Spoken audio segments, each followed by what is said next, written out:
You're listening to ChainLeak, the crypto news podcast with your host, Joshua Roomsberg. Follow and subscribe today. Welcome to the ChainLeak podcast. I'm your host, Joshua Roomsberg. Today's episode is about tokenization, the new gold rush, presented by Aurus. Today's guest, Guido Van Stijn. Welcome to the show, brother. Thank you, Joshua. I'm happy to be here. So give us an introduction of Aurus and what you guys are building out. Yeah, of course. Well, we started in 2017 in the United Kingdom together with Dan Carnot, the current CTO of the company. And we were looking I had a background already in commodity trading, from mining till brokering and finance. And we were looking to mimic the traditional market in a digital way. So make it easier for traditional companies in the precious metals sphere to enter this new era, digital era of blockchain and Web3. And how that panned out is that we first went for a regulatory approach in the UK, passed successfully along the Financial Conduct Authority, the FCA. And as we have our company there right now, we also have our other headquarters in the United Arab Emirates in Dubai, where we are under license. What we currently do, we offer tokenization as a service for refineries, gold mining companies. We have 28 partners at the moment, utilizing the software. They tokenize the asset gold, silver, or platinum, and use our tools to enter this new world of Web3. Okay. Now, you mentioned your partners. Do you guys facilitate the infrastructure, or do they come to you and say, can you help us build it out? We facilitate the infrastructure. So the entire infrastructure was built by our company. We don't hold or trade assets ourselves. That's something our partners can do via the infrastructure we have built. Okay. So when they approach you, what types of questions do they ask, or do they need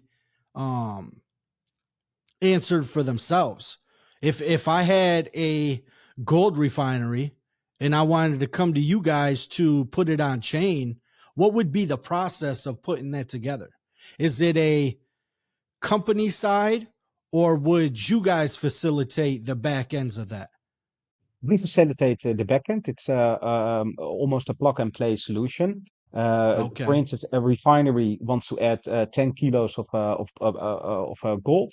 They need to make a tokenization request, put it in third-party vaults, for instance, Brinks or Loomis, and then the Aurus Foundation can sign it off on chain. So there's a pre-party that actually the metals are there and is audited as well. Does your infrastructure tie into any paperwork or paper trail that goes with that gold? How do you guys verify that the gold is actually in the vaults? Yeah, that's of course via custody reports. So if, for instance, one of the gold refineries in our system sends 10 kilos to Brinks, Brinks will release a custody report. Hey, this is 10 kilos of gold. It actually came in. These are the numbers. This was the refinery. This is the finest. And here's the custody report. And the refinery can also not take it out without specific controls also by the foundation. So if they want to take it out and burn a specific amount of tokens, we need to sign it off as well. They cannot just take it out of a Brinks vault. Okay. Now, with that report, where is the report held? Is it on chain? Is it on a database? What does that look like? Well, the blockchain is in a decentralized database as well, of course. And we are currently integrating ChainLeak, which is proof of reserve, which will actually monitor these documents on a live basis, that there's always a proof of reserve audit. Right now, we monitor the documents which we publish on demand. Okay. So every piece of gold that is represented on chain is backed 1-to-1? Gold, silver, and platinum, correct. Yeah. Okay. Are there any other precious metals that you could see being used in the future, or are you sticking with the main three? Well, the problem with some of the other metals is they get quite illiquid and exotic. So if you talk about rhodium, the spreads are quite high. The market is very thin. If you look at gold and silver, these markets are very liquid. Definitely, if you look at the London and the Zurich markets, the Swiss markets. Platinum is again, the Zurich markets are quite liquid. London as well. So these are easy to trade for our partners, for our clients, so we can guarantee liquidity. If you go into more exotic ones like rhodium, for instance, also you have to consider: do you want to take it off the market? Because it's also needed in some respects Right. in the industry, but also in the green energy transition. So do you want to touch it? Do you feel the overall of your project is to facilitate international movement of these types of assets, or do you think it's more of a self-custody aspect? I think self-custody is quite important because what we looked at in placing our product, we looked at younger demographics because there has been a quite an issue for a long time, also according to World Gold Council reports, that you have different products in the market. Physical coins, I love them, I have them. Physical bars, I love them, I have them. Gold ETFs, digital platforms like Bullion Vault, but nothing caters to younger demographics. So we looked at Right. how can we place a product that complements the industry without cannibalizing other parts of the investment demand. And therefore, we have three business verticals: decentralized finance, so self-custody. In the physical market, if you don't hold it, you don't own it. It's actually the same in this market. If you don't hold your keys, you don't hold the asset. So it's Yep. we have non-custodial wallets, for instance, an application for your iPhone where you can hold the asset. It's yours. You're your own bank. We're working on payment interfaces there with Mastercard at the moment, that you can use it also as a form of payment, and to say you can already send it anywhere around the world for like cents immediately. It takes a second to send $100 of gold anywhere in the world. And we have the two other business verticals as well that caters more for the younger demographics. Are there any other chains outside of Ethereum that you guys are going to be hosting on? We already have it. We have a multi-chain approach. Okay. We have our tokens as well on Polygon, which is a layer two solution, which means we can transfer very substantial amount of transactions in for very limited costs. Where Ethereum is Yep. quite costly, Polygon is very affordable to send assets. Are there any other chains outside of them two? Yes, we're currently in discussion with two layer one solutions, different ones. I cannot announce them yet, but Okay. one of the two will probably be announced shortly, uh, which has a big community as well. So we will cater the asset for their community, which is quite important. What do you feel is the overall demand for these types of assets right now with the global landscape the way it is? It's quite a growing asset if you see real assets, and also definitely the precious metal. The demand for tokenized for that in tokenized form is much more rapidly growing than the other investment verticals. And I think it will get even bigger and bigger as liquidity grows, but also the understanding grows and the accessibility and the easier it becomes to own these type of assets. So, for instance, what we did for our partners and clients by having a simple iPhone app, you can top it up easily, you can spend it easily. That will be the game changer, of course, in the future, because you can be your own reserve bank by having an asset in your app with a card, a payment card, without having it. We have it separate from, for instance, your euro or your British pound or your US dollar. Is it easier to, I know it's easier to move these types of assets between countries or around the world being digital, is it easier for the end consumer to obtain these types of assets when they're digital? It's more cost effective. For instance, Okay. if I want to buy a gram of physical gold, there's a premium of 45%. If I want to buy a gram of tGOLD, so tokenized gold, the markup is like the same as for a kilobar or sometimes even smaller. So in that way, it's more accessible for people also with a smaller amount of spending. And that makes it very interesting. I think it's getting easier, definitely with some, we call it on-ramps, so where you can use your own bank account or your credit card Yep. to top up a wallet, which makes it a lot easier. And there's no friction of logistics, of course, because logistics is instantly.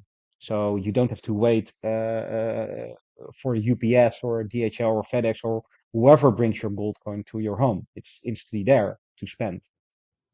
I've also noticed in smaller cities in different regions around the world, it's harder to get your hands on these types of assets, whether it's a limited supply in the region or your orders become on backlog.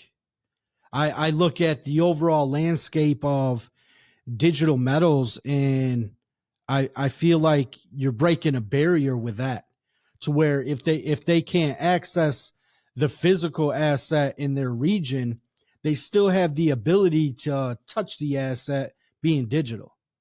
That's a very fair point, Joshua. If you look at one of our biggest growth markets, it's Latin America. They have a very limited access to gold coins or physical bars.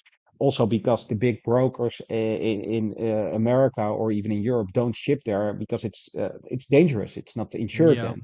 So this breaks open a big barrier, and that's why it can open a whole new market for gold and silver and platinum, and therefore have a big impact on the pricing and the demand. So I think it's a good complementary product for these regions, 100%. Let's take a look at the three digital assets that you guys have put together. It's tokenized gold, tGOLD, silver and platinum, tSILVER and tPLATINUM. Um, Okay. the global ISO standard numbers XAU, we put a small T in front so it's recognizable on the exchanges when you trade the tokenized asset compared to the physical market asset. Um, Okay. One-on-one backed, stored in multiple vaults. So we have vault locations in Canada. London is one of the biggest locations. Switzerland, Dubai, and Singapore. Um, and it can be used fractionalized. So it's 18 decimals behind the comma. You can send it wherever you want. You can use it in the app. It doesn't bear any vaulting costs, so it's free to hold. It's not free to transfer. So how the providers of the bullion earn their fees is every time it's transferred, there's a small transaction fee. So instead of paying storage cost, now you pay transaction cost. You also pay it with other centralized online platforms. With us, it's only transactional costs. It's not storage fees. What do you feel is the biggest benefit of using tokenized gold versus physical gold? You mentioned the divisibility. Do you see any other advantages? I mean, I will always be pro physical gold as well. I used to be a broker in the asset myself, and I'm still holding gold coins and gold bullion bars myself. And this is a complementary product where you can Okay. have free movement of the asset. So where you hold it in the vault or hold some coins in your vaults at home or under your pillow or wherever you want to store it. This is a product where you are your own bank, free from politics. Nobody is voting over your reserve bank account, and you use it in a similar way. I want to send you $100, Joshua, because we had a dinner. I send it to you in gold, and you can cash it out with your card. And the Aurus Vault card enables you then to do that. So this is a big change to holding a physical bar or a physical coin. Now you can monetize the asset that you're holding instantly. Now, I also notice you guys are, I don't know if you're working on it or if you have already released a gold backed stable coin. Can we talk about that a little bit and what you are looking to do with that? It's already released, the assets itself. Currently being used already in several exchanges and by partners of us. We have around 2,500 active users using the asset. In the Okay. app, in our application, even more. We have 25,000 application users already. Um, the main usage for the gold-backed the stablecoin is a form of payment, so transfer of funds. The other way is Okay. that we're going to utilize it also in NFTs and gaming for the younger generation. Okay. So we're finalizing now a platform where, for instance, the young people can use these gold-backed assets to mint, for instance, a golden sword and then use it in a game. So this is bridging the gap between the traditional gold markets and now for the younger generations to make it cool for them again to use. You guys also have a Aurus vault card. Now, is that a representation of what you have, or is that a type of a debit card where you could potentially use these gold-backed stable coins to pay for goods and services? The Vault Signer card is a non-custodial wallet, as we call it. It makes it easier for you to hold the asset. So the Vault card is an NFC chip, Okay. which holds a private key, and it can hold the asset you own. So instead of going through a whole process of opening an account, putting all these little words that you normally have in blockchain wallets, we have a card. You have the app, you order the card, you scan the card, and you have your account, you reserve bank account, you have it open. The Okay. the MasterCard we intend to launch hopefully maybe even this year, otherwise in Q1. This is actually something on top of that makes it also enable to monetize the asset over the MasterCard network. So there are the potential for two different cards. The Vault Signer card is really your digital access card to your digital Okay. vault. You hold the key, so you hold the asset.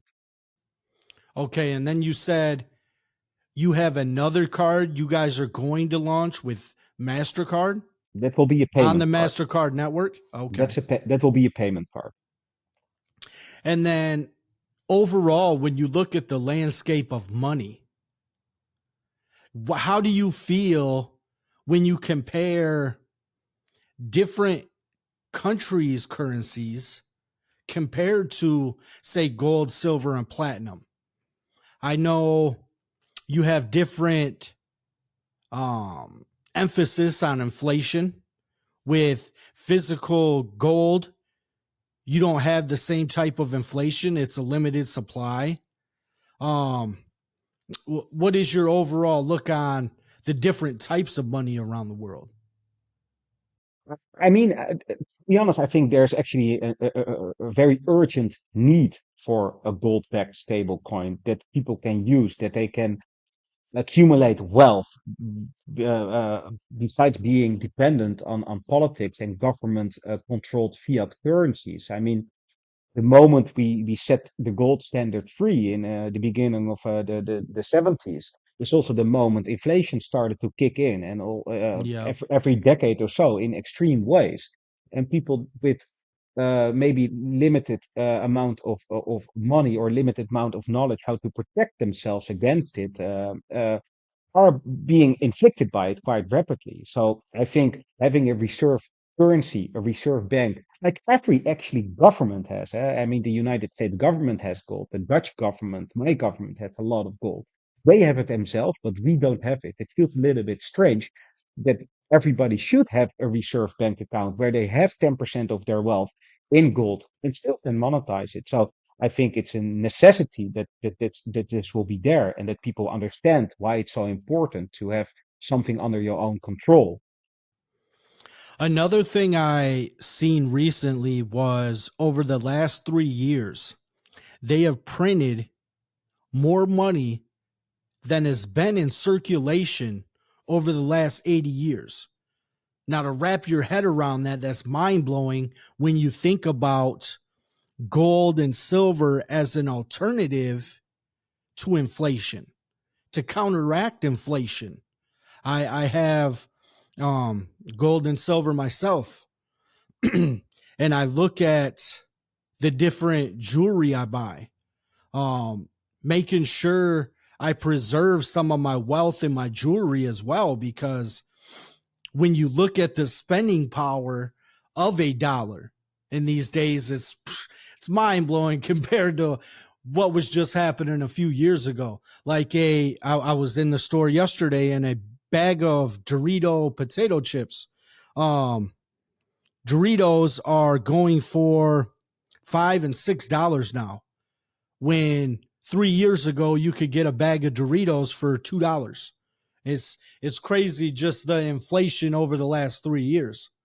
And it's a snowball effect normally. Yeah, I mean, I was surprised that it didn't kick in earlier because it was already quite noticeable that the printing of money. And I'm not accusing the United States or the Fed by itself. It was, I think, even worse at some points in the United Kingdom and in the European Union.